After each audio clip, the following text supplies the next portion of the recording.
outfit, and the two of them have put together a new outfit called Shack. They'll be along in just a moment. Let's take a look at Shack's last single first. This is Emergency. If a television licenseman comes at 2:45 and the fictionalized characters are becoming a reality, and the Channel 4 woman tries to spring a survey on me, what you think of diverse reports, what you think about TV, and you can stand back, wanna see, and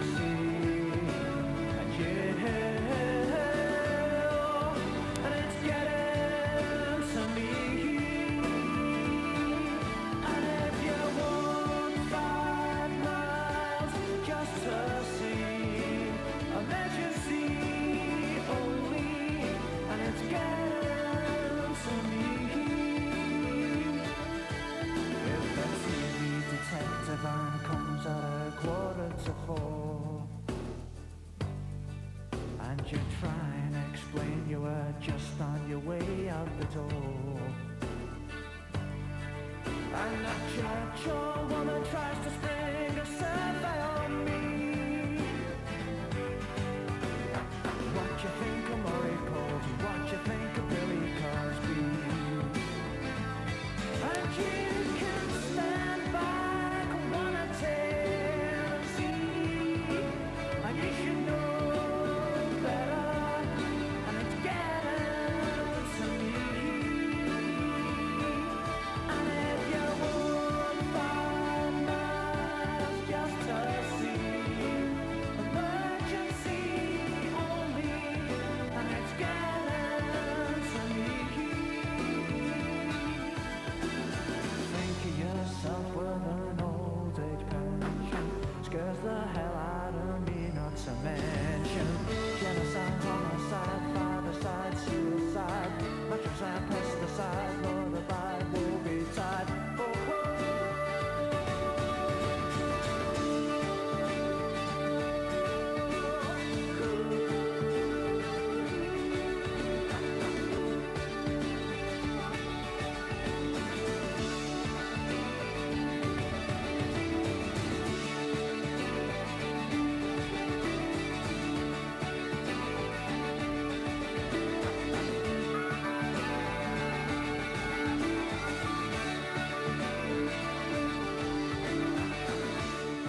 Emergency there from Shack. I've got two members of the group in the studio. That's the brothers Head, Mick and John. Mick, welcome to the programme. John, you too.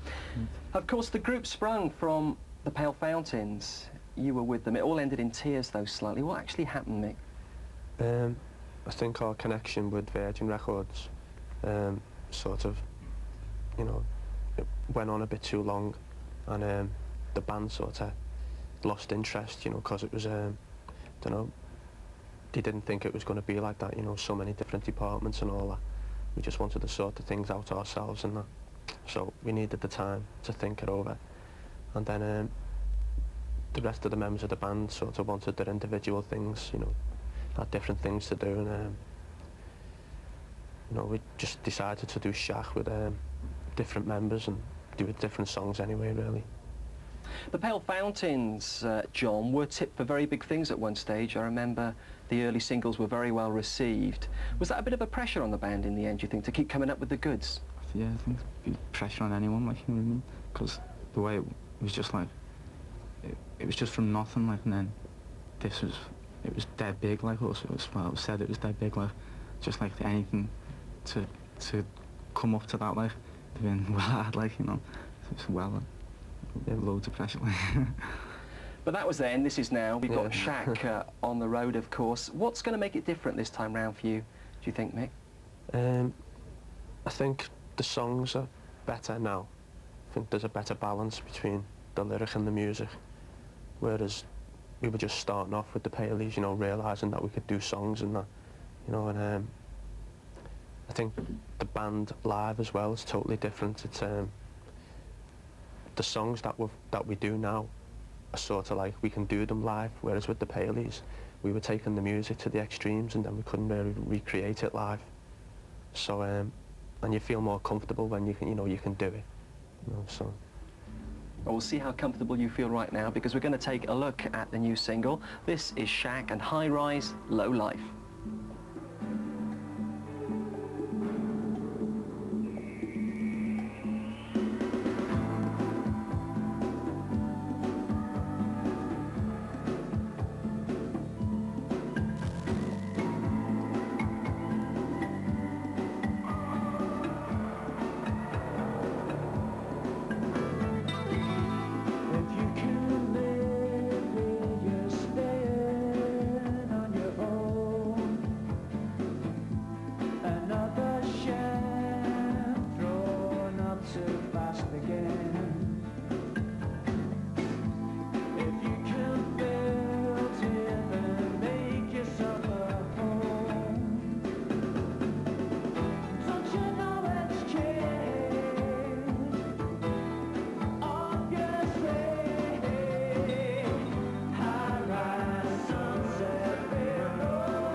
Shaq, High Rise, Low Life. I've got Mick and John Head from the group in the studio with me. Liverpool's very important to the band. Would that be true of that track there? Was it sort of inspired by your Liverpool background, really, Mick? Yes, because there's like a lot of redevelopment going on in the city and that. I know it's going on all around and that, but in Liverpool I think they've got it really wrong, the redevelopment schemes and that. So it's sort of a bit of fact and fiction spiced up together. Is it a question of communities perhaps being threatened up there as well, in the way that they are in major cities throughout Britain?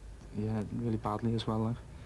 Like in the 60s, the 50s and 60s, it's just ridiculous to just totally wipe the communities out, like, for what they thought was a good reason, like, which is just stupid, really. Like. It's like anti-community planning. It's mad. Talking of the 50s, we've got the album cover cut up on our screens now. Really super, I think. Tell us a bit about that photo, Mick. It's a photo by Bert Hardy, who's a photographer. He came to Liverpool just after the war. I don't know what his theme was. I think it was like inner city, sort of, the way it was in there. And it's near to where we live, but it's not there anymore. That's the way it was in there. Which is what you were saying, really. Yeah. And I loved it because it seemed to sum up Liverpool life for me. Two lads there trying to chat up girls on a street corner. Yeah, it's just, I don't know, it seemed to have an affinity with some of the lyrics on the album as well, so it seemed like a good idea.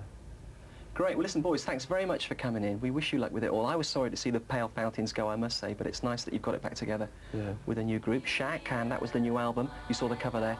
Zilch. And talking of albums, let's move on now to today's featured album.